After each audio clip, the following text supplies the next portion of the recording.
Bienvenue aux téléspectateurs et téléspectatrices de Mali Kunafoni TV. Nous sommes aujourd'hui dans le cadre de la deuxième édition des Mali Débat. Et avec nous, dans le confort de ce studio, nous avons deux invités de marque. Avec eux, nous allons parler de l'élection qui est en train de se préparer, le deuxième tour de l'élection des députés, bien sûr, les législatives. Le premier tour s'est passé dans des conditions et dans des circonstances telles que tout le monde sait, qui a bien évidemment joué sur le taux de participation. Il y a donc des leçons à tirer. Et nous sommes aujourd'hui également face à une situation de crise sanitaire qui est le coronavirus, Covid-19. Et pour aider les pays les plus pauvres, en particulier l'Afrique, le président français Macron vient de plaider un moratoire pour la dette de ces pays.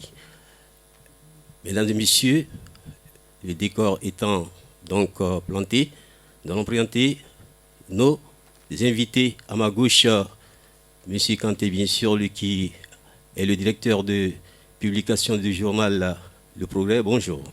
Bonjour. Et à ma droite, notre doyen, à tous, Bala Tunkara. Bonjour, doyen. Bonjour. Merci d'être venu à notre invitation. Et sans trop tarder, nous allons rentrer dans le vif du sujet. Nous avons assisté au premier tour de l'élection législative qui a vu un taux de participation très faible. Et il y a donc des leçons à tirer. Et doyen, nous allons commencer par vous. Qu'est-ce qu'on peut tirer comme leçon de cette participation faible des électeurs? Quelles sont les réelles motivations Voilà.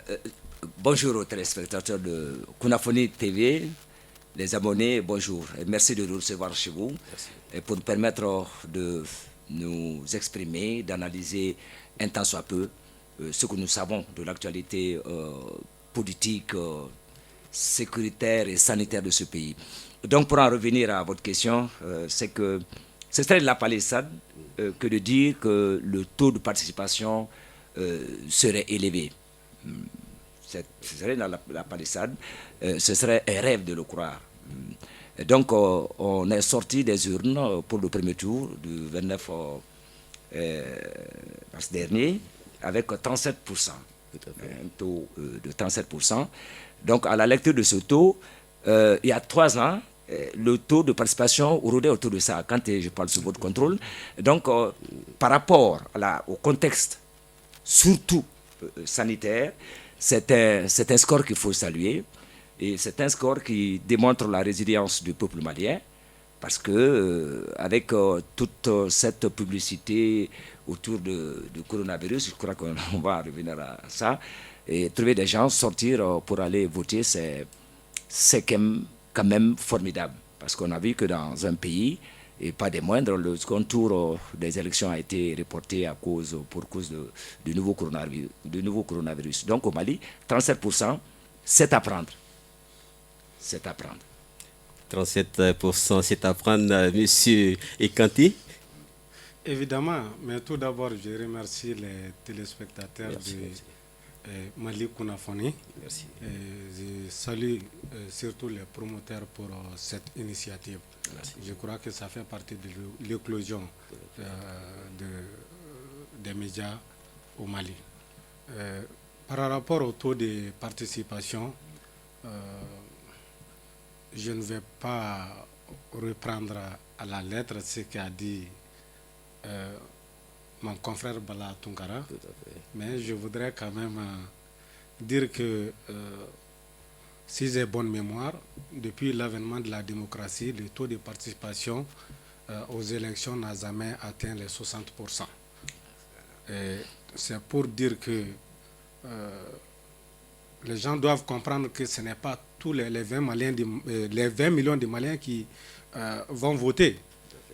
Il y a un nombre très restreint et sur ce nombre, de l'établissement de la liste électorale, au jour du scrutin, il y a eu forcément des décès, tant au niveau de l'armée, dans les rangs des militaires, qu'au niveau du centre et du nord du pays. Même ici, dans toutes les localités où il n'y a pas le djihadisme, je crois les autres localités du pays, il y a forcément eu des décès, non seulement, mais aussi, il y a un autre aspect qui a toujours existé depuis l'avènement de la démocratie jusqu'à aujourd'hui. Cet aspect, c'est quoi? C'est que la majorité des électeurs, ce sont les jeunes et les femmes. Et ces jeunes et femmes sont pour la plupart tentés par la motivation financière. Et il faut le reconnaître aujourd'hui au Mali. Le problème, c'est que la plupart des candidats qui se sont présentés n'avaient pas suffisamment de moyens pour pouvoir soutenir les électeurs. Ce qui explique un peu. C'est vrai, à ceci est venu se griffer, comment dirais-je, le coronavirus. Mais je ne pense pas que ça soit un facteur qui ait joué en faveur du taux de participation aux élections. Il y a aussi quelque chose que nous avons remarqué, les ténors. C'est-à-dire les gros poissons ont été recalés dans plusieurs circonscriptions électorales. On les a vus et tous recalés. Yanguis ça veut dire quelque chose. Voyez-vous, le système politique a ses règles. Et dans ces règles-là, il y a beaucoup de choses à prendre en compte. Aujourd'hui, il se trouve que de manière générale, le paysage politique a beaucoup éclaté et nous sommes plus dans un système civilo-politique. Civilo-politique, dans la mesure où, à côté des ténors, comme vous le dites, c'est-à-dire que les grands partis politiques, il y a un émiettement au niveau de ces partis, et puis il y a surtout au niveau de la société civile aujourd'hui une prise de conscience par rapport aux aspirations de développement du peuple. Et ces associations civiles sont devenues des associations civiles et politiques pour porter justement le message, pour porter les aspirations des couches qui les représentent, en tout cas des localités dans lesquelles ces associations civiles et politiques existent. Donc c'est ce qui fait qu'aujourd'hui, il n'y a plus de message transversal. C'est-à-dire le centralisme démocratique, moi je le dénonçais dans une de mes analyses tout dernièrement, qui consistait à donner des consignes de vote de Bamako à Kidal, de Kidira à Bourofo, chez moi au village. Alors ce centralisme démocratique-là est révolu.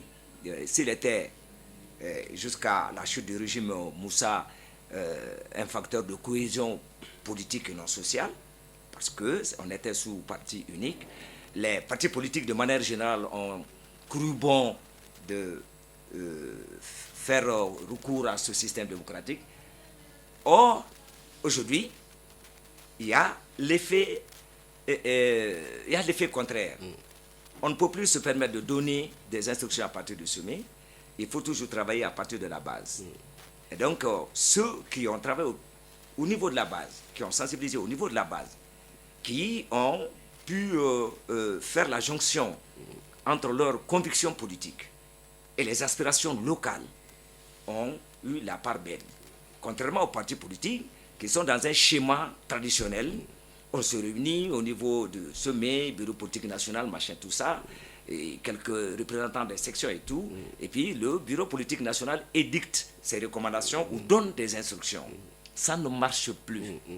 Et ça ne peut plus marcher parce que le paysage politique a évolué et puis même la mentalité politique dans ce pays a évolué. C'est une bonne chose. C'est une bonne chose. Hier, les jeunes et les femmes votaient. C'est toujours la masse de votants la plus importante.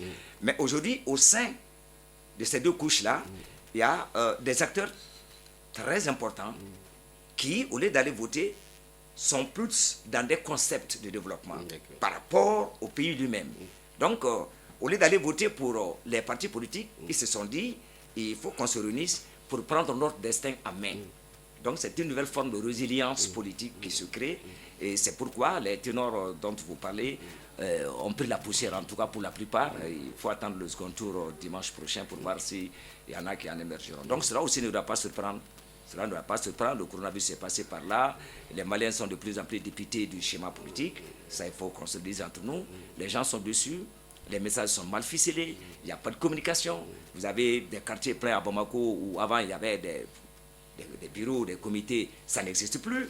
Vous demanderez à un jeune de la Fabou où se trouve, par exemple, le bureau de la section ADEMA ou RPM ou je ne sais pas quoi, MPR, il sera dans l'ignorance, dans l'impossibilité de dire où se trouve le bureau. Donc, politiquement, il y a un échec de la classe. Il ne faut pas avoir peur des mots. C'est la preuve de l'échec de la classe politique. Elle n'a pas su mobiliser, justement, alors que l'État lui donne les moyens chaque année. Eh bien, donc, Pour le moment, ce nouveau paysage politique nécessite une véritable prise de conscience, comme vous l'avez dit. Les hommes apprécient autrement maintenant la chose politique. Lorsqu'il n'y a pas de lien et de rapport entre le sommet et la base, il y a rupture. Monsieur Kanté, et votre opinion sur cet état de fait? Vous savez, les élections législatives, c'est des élections de proximité. Et aujourd'hui, je pense que, comme l'a dit mon confrère, les électeurs sont déçus de la classe politique. C'est-à-dire qu'il y a un fossé qui se crée de plus en plus entre la population lambda et le politique.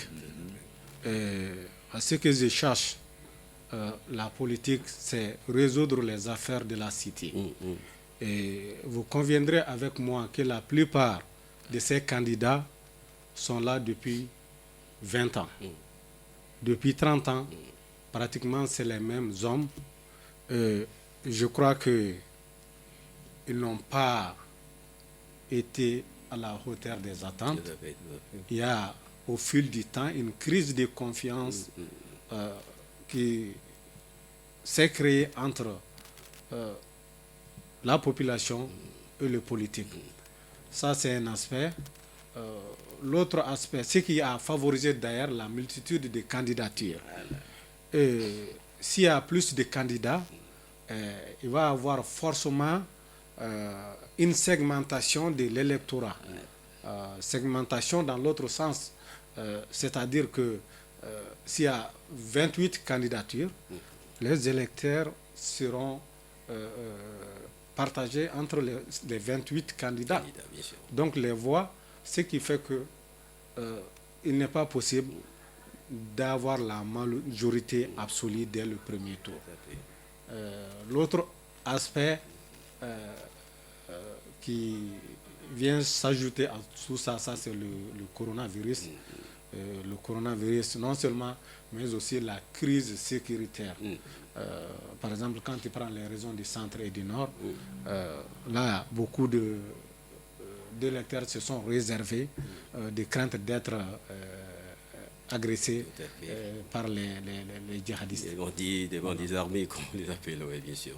Alors, donc, plusieurs aspects expliquent ce état de fait. Bien sûr, il y a la crise des confiances, il y a une rupture entre les hommes politiques et les populations. Et tout cela a joué quand même sur le taux de participation. C'est dire donc nous avons besoin d'une autre génération de politiciens pour conduire les destinées de notre pays pour une véritable démocratie, parce qu'on sent que la démocratie doit être consolidée au sein de l'hémicycle. Alors que, donc nos députés, pour la plupart, ne répondent pas aux aspirations de ce peuple. Quel type de députés avons-nous besoin pour la prochaine mandature, doyen? Bon, moi, je préfère pas tellement le terme de nouvelle génération d'hommes politiques. Ceux qui sont là peuvent se remettre en cause. Tout à fait. Il faut surtout insister sur un fait. Le confrère, quand il a dit, c'est vrai que nous sommes dans des paramètres souvent contradictoires par rapport à l'évolution du pays, mais nouvelle génération d'hommes politiques, non. Il faut une nouvelle mentalité d'hommes politiques. Parce que la politique, ça s'apprend. C'est une profession. C'est une profession. Quand on dit qu'un tel est venu président de la République très jeune, de tout temps, on a eu des présidents jeunes. Au Mali, en 1960, le premier président malien n'avait pas plus de 40 ans, donc il était jeune par rapport à son âge. Alpha, quand il venait, était jeune. ATT, pareil. Donc, quand on voit, il n'y a qu'à prendre ces exemples-là, on verra que ces gens se sont intéressés à la chose publique. La chose publique, donc à la vie de la nation, très tôt et très jeune. Donc, une profession à laquelle ils se sont adonnés pour pouvoir justement mener à bon port justement une mission qui se sont assignés. Donc, cette histoire de nouvelle génération d'hommes politiques n'est pas forcément, ce n'est pas une panacée. Parce que ce n'est pas un politique qui le veut et ne peut pas être un politique parce qu'on est forcément un jeune. Et il faudrait que la jeunesse, et l'actuelle jeunesse, qui d'ailleurs a pris la mesure de la chose, continue à s'intéresser à la chose publique, continue à s'intéresser aux problèmes de développement, continue à s'intéresser aux problèmes de société, en faire leur profession, être là pour créer des opinions, pour créer un leadership. Créer des leaderships, se réunir autour des problèmes sérieux, que l'on prenne par exemple le problème de l'assainissement, qu'il y ait des jeunes qui s'occupent de ça, et que l'on fasse appel à des spécialistes, et qu'au bout de compte, sur le plan politique, on en fait un concept auquel il faut donner un contenu politique. Donc c'est cela. Pour l'Assemblée, il n'y a pas d'autre chose. C'est pour voter des lois, mais il faut seulement souhaiter qu'il y ait des députés qui sont en phase avec les réalités socio-économiques, politiques et culturelles et de leur territoire et du pays, et qui se disent qu'ils ne sont pas forcément élus pour se servir, ou servir seulement leur communauté, parce qu'on est un élu national, et on n'est pas, une fois qu'on est élu député, on n'appartient plus à sa circonscription, on appartient à l'ensemble national. Bon, et puis il faudrait qu'il y ait des députés qu'une assemblée, et qui ne deviennent pas forcément une caisse de résonance. Parce que c'est ça le problème dans ce pays-là. Et on se dit, on est de la majorité. Une fois que l'Assemblée est installée, il y a une majorité qui se dégage. Or, cette majorité présidentielle, entre griffes, prend fait et cause pour les projets du gouvernement qui sont déposés sur la table du Parlement. Donc souvent sans discernement, parce qu'on est de la majorité, donc on vote justement ces projets, on en fait des lois. Alors que très souvent, il se trouve que c'est des projets mal ficelés, des projets qui sont en contradiction totale avec les aspirations du moment. Donc il faudrait qu'il y ait cette prise de conscience du fait national plutôt que du fait partisan. Moi, c'est ce que je souhaite. C'est-à-dire qu'un élu, que la future Assemblée tire les leçons. Parce que, mon confrère l'a dit tantôt, les gens sont dessus parce que les promesses n'ont pas été transformées en actes pour la simple raison que quelque part, il y a une majorité qui en a fait à sa tête et on dit, le président de la République, il a un projet, le gouvernement, il met en forme ce projet, l'Assemblée l'adopte. Alors que souvent, dans ce projet-là, les réalités ne sont pas les mêmes aujourd'hui. Okay. Donc, il faut une nouvelle dynamique. Une nouvelle dynamique Qui tienne compte des réalités du pays, qui épouse aujourd'hui le contexte international. Tout à fait. Voilà. Eh bien, donc, ce qui est tellement bien dit, effectivement, j'allais en venir, c'est ce phénomène de majorité dans nos assemblées nationales, quelque part, casse un peu le jeu démocratique, puisque, comme vous le dites tantôt, l'exécutif et le législateur deviennent inféodés. Alors, les lois, on les vote et sans vraiment, sincèrement, prendre en compte, M. Kanté, cet état de fait, qu'est-ce que vous en dites?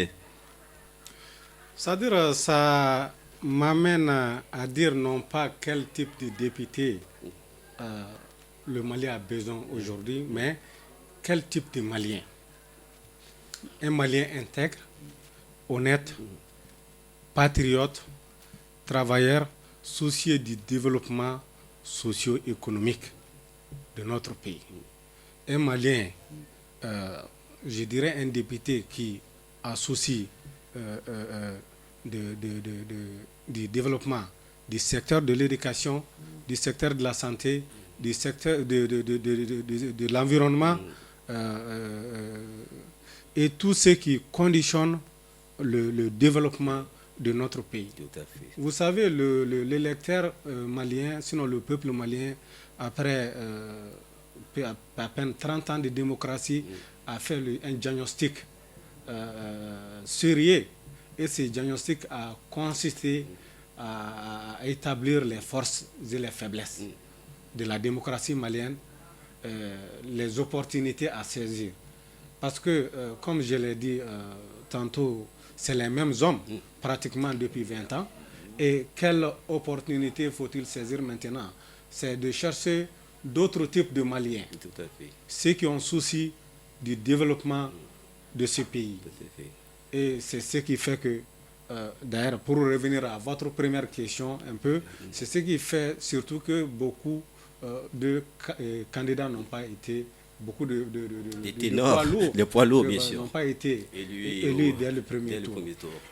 Vous savez, à l'Assemblée nationale, question de majorité et d'opposition, l'Assemblée nationale malienne a toujours été une assemblée, je dirais, monotone.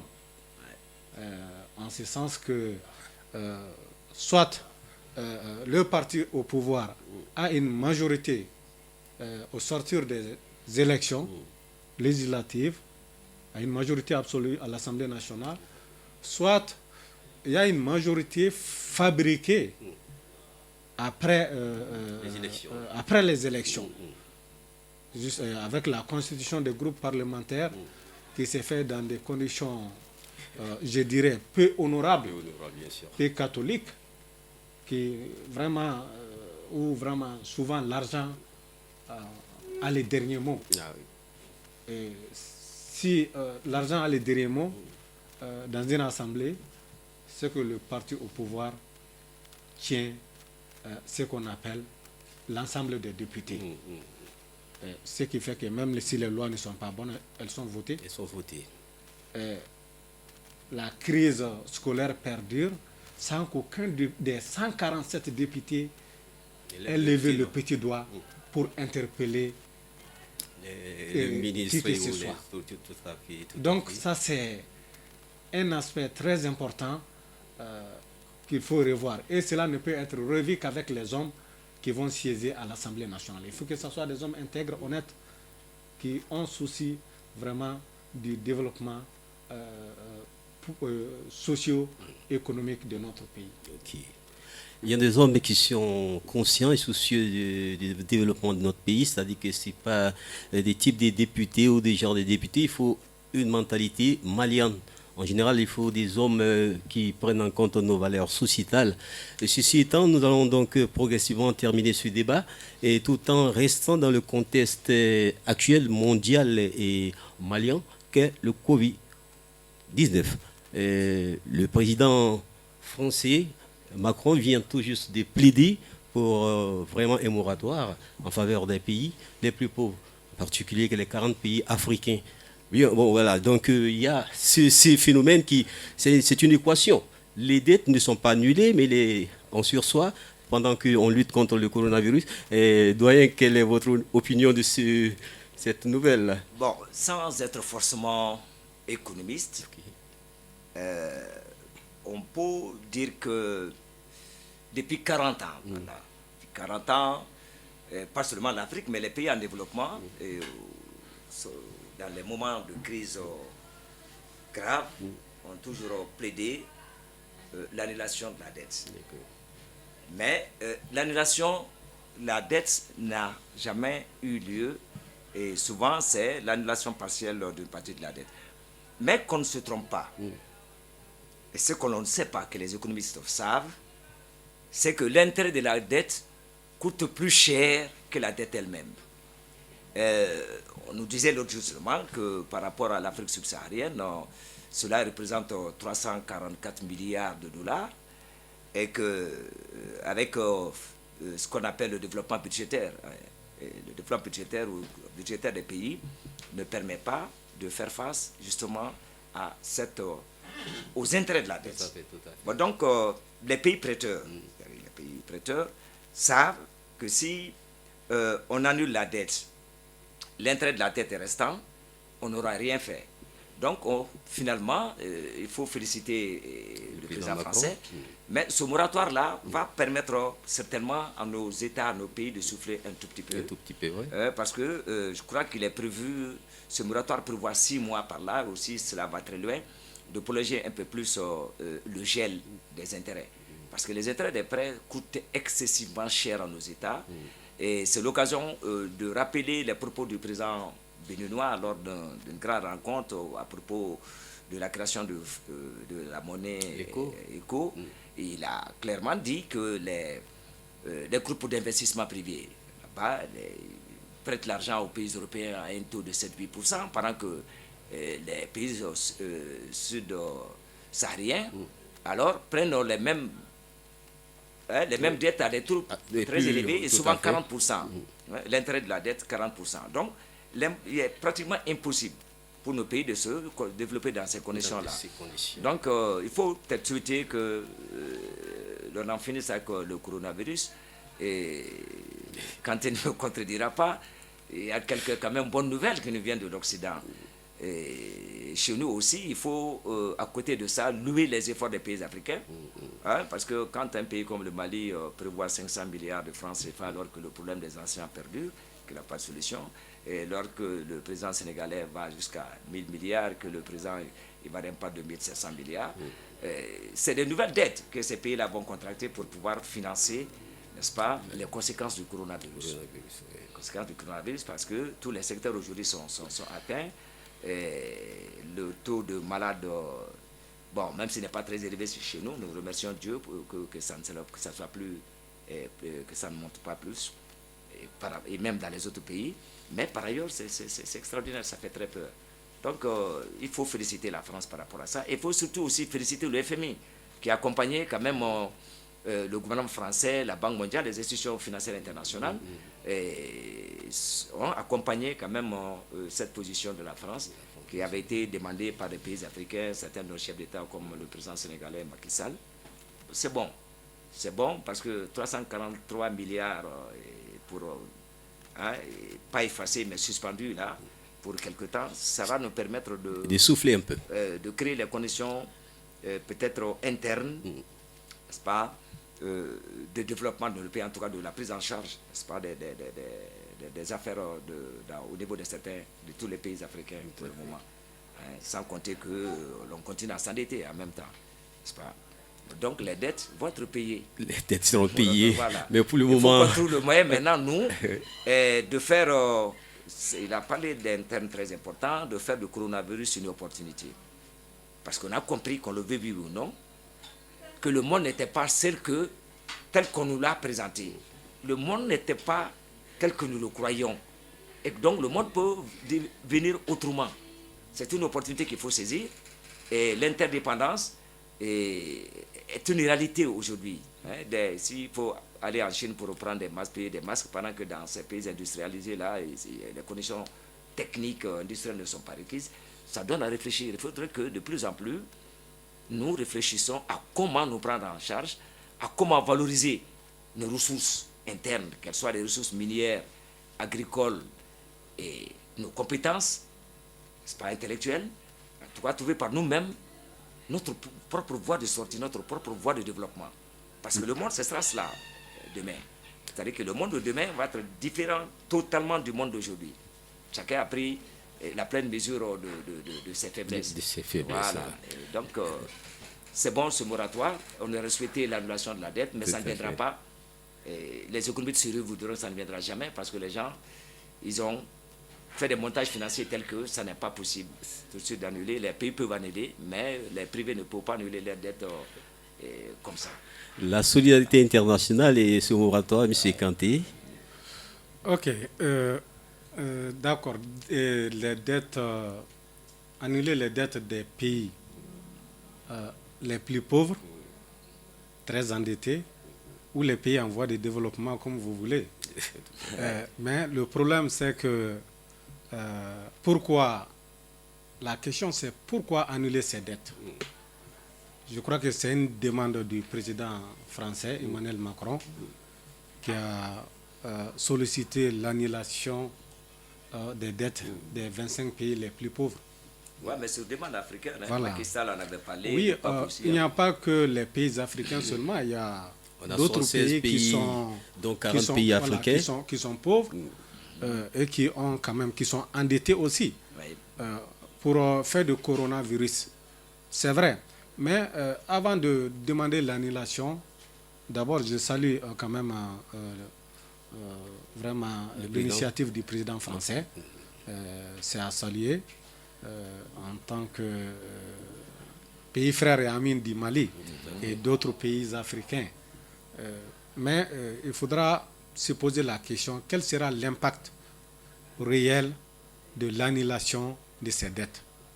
C'est pour faire face non seulement à la riposte, la prévention et la riposte contre le coronavirus, mais aussi c'est pour permettre, parce que la gestion de cette crise sanitaire, Les répercussions économiques. voilà, quand même a des répercussions très sérieuses sur l'économie des pays africains, de tous les pays du Tous monde. les pays du monde, hein, Voilà. en général. Mais qu'est-ce qu'il faut pour pallier à ces, Ou atténuer. voilà, à ces répercussions-là? Mais qu'est-ce qu'il faut? C'est en annulant, pense le président Macron, les dettes des pays les plus pauvres qu'ils pourront quand même supporter. Mais il ne faut pas oublier que ces pays africains sont spécialisés aussi dans la corruption. Le détournement des deniers publics, c'est une réalité accrue aujourd'hui dans nos pays, surtout les États africains. Et pour que l'annulation de ces dettes puisse avoir un impact positif sur l'économie et sur les populations, il faudra que les autorités, les gouvernants fassent du sérieux, qu'il y ait une gestion rigoureuse des ressources qui seront Générés dans cette, ou bien qui vont recueillir autour des... à la suite de l'annulation de ces dettes-là. Il n'y a même pas d'annulation d'abord. Il n'y a pas d'annulation, malheureusement. Ici, Il y a un moratoire, c'est pour accorder un temps avec et des modalités de paiement, le temps de gérer cette crise de Covid-19.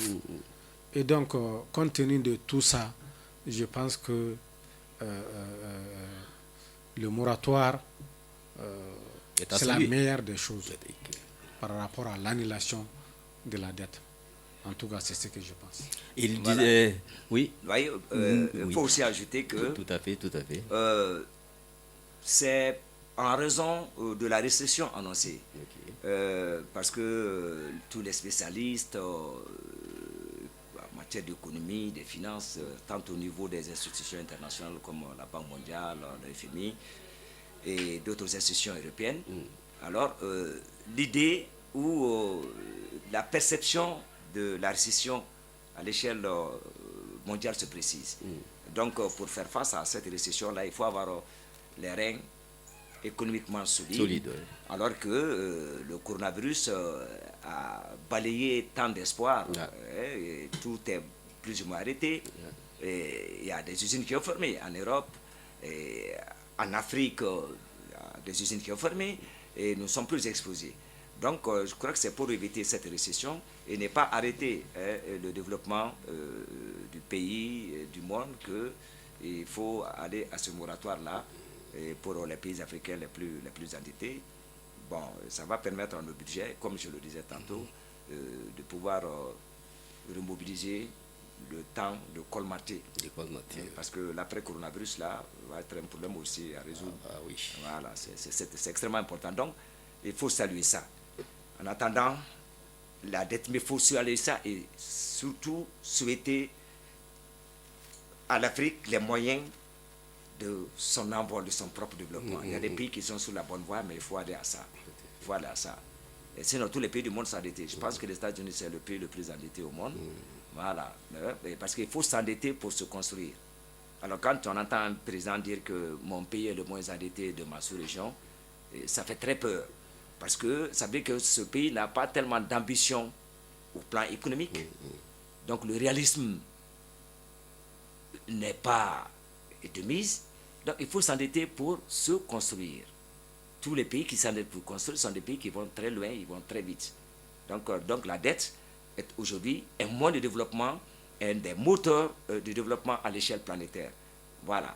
Donc c'est cela, il faut s'endetter. Parce qu'après le coronavirus, on va continuer à s'endetter. Et notre pays d'ailleurs cherche l'argent au niveau de la banque sous-régionale. C'est-à-dire, sans rentrer dans la contradiction, malheureusement, les pays africains ne s'endettent pas pour construire. Et ils s'endettent pour voler. Donc, moi, je pense que c'est regrettable que après plus de 50 ans d'indépendance, soi-disant indépendance, nous n'avons pas un esprit ouvert, un esprit de la bonne gouvernance, de la gestion, de la chose. Voilà. Alors qu'on a, il n'y a pas de contradiction, on se rejoint. Tout à fait, tout à Alors fait. que par rapport à ça, il y a quand même des positions qui doivent faire réfléchir. Si avant on prêtait à nos pays sans trop de regard sur la gestion.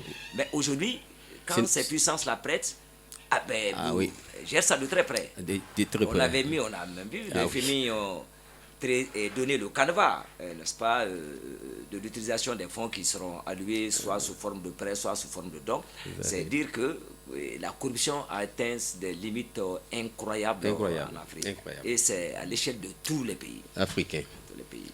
Et bien donc, je pense que tous nous avons bien compris qu'à quelque chose, malheureusement, que le coronavirus viendra faire prendre conscience à tous les États du monde et qu'il y a véritablement un besoin de solidarité internationale et que l'interdépendance est une réalité. Alors donc il faudrait changer de comportement, de gestion et afin prendre l'envol, une autre manière de construire le monde, bien sûr, parce que le village planétaire, c'est le monde, on est tous dépendants les uns des autres. Le coronavirus vient de nous le démontrer. Le moratoire est donc quelque chose à saluer, mais avec un peu de pincelle, parce qu'il faudrait que les États africains sachent comment gérer cette crise. Ceci étant, nous sommes pratiquement à la fin de ce débat. Le doyen, votre mot de la fin pour terminer. Bon, d'abord je remercie cette nouvelle unité. Merci. Je reprends mon confrère. On a appris beaucoup de choses. On a appris beaucoup de choses parce qu'un problème a été soulevé le cas des enseignants du Mali. Donc, le coronavirus a démontré à la face du monde, surtout à l'Occident, aux pays les plus développés, que le monde n'est pas que profit. Le monde n'est pas que profit parce que on a vu dans ces dérèglements sanitaires-là, des pays très développés qui ont aujourd'hui des problèmes, parce qu'au niveau social, des dispositions qui doivent accompagner le développement économique n'ont pas été prises. Donc le tout profit est aujourd'hui une des conséquences sur laquelle il faudra réfléchir à l'échelle planétaire. C'est des pays extrêmement riches, mais les propriétaires de ces richesses-là sont infimes par rapport à la population. Donc il y a quand même ça, cette distanciation économique entre l'économique et le social. Donc il faudra, on va être obligé de tenir compte de ça. Et c'est dire que tous les secteurs concourent au développement d'un pays. Donc il n'y aura plus lieu, n'est-ce pas, de marginaliser une couche, comme on le fait avec les anciens au Mali, parce que c'est une couche nationale autour de laquelle justement l'Assemblée devait faire quelque chose. Donc, et puis aussi, coronavirus aura démontré que la grande paupérisation peut être une conséquence assez fâcheuse. Grande paupérisation parce que les gens ne sont pas prêts, même après ça, donc il faudra essayer de corriger justement cet art-là. Donc, au final, je suis très heureux d'avoir été invité ici. Merci. Et j'ai pu vous conseiller, si je me le permets, merci, de travailler d'arrache-pied, de chercher à professionnaliser davantage les débats, les émissions, le travail, et pour avoir fait la radio, je sais que le début, c'est pas facile. C'est pas du tout facile. Donc, il faudra s'armer de courage, chercher l'information saine à tout moment. À tout moment, et c'est dire que ce travail-là, cette profession-là n'est pas une profession de tout repos. Et je le dis surtout pour les jeunes. C'est bon d'être vu à la télé, c'est bon d'être entendu. Mais derrière ça, il faut avoir abattu un travail énorme. Et c'est le malheur que je vous souhaite. Voilà. Et c'était un message très fort de la part du doyen. M. Kanté, pour un message de la fin.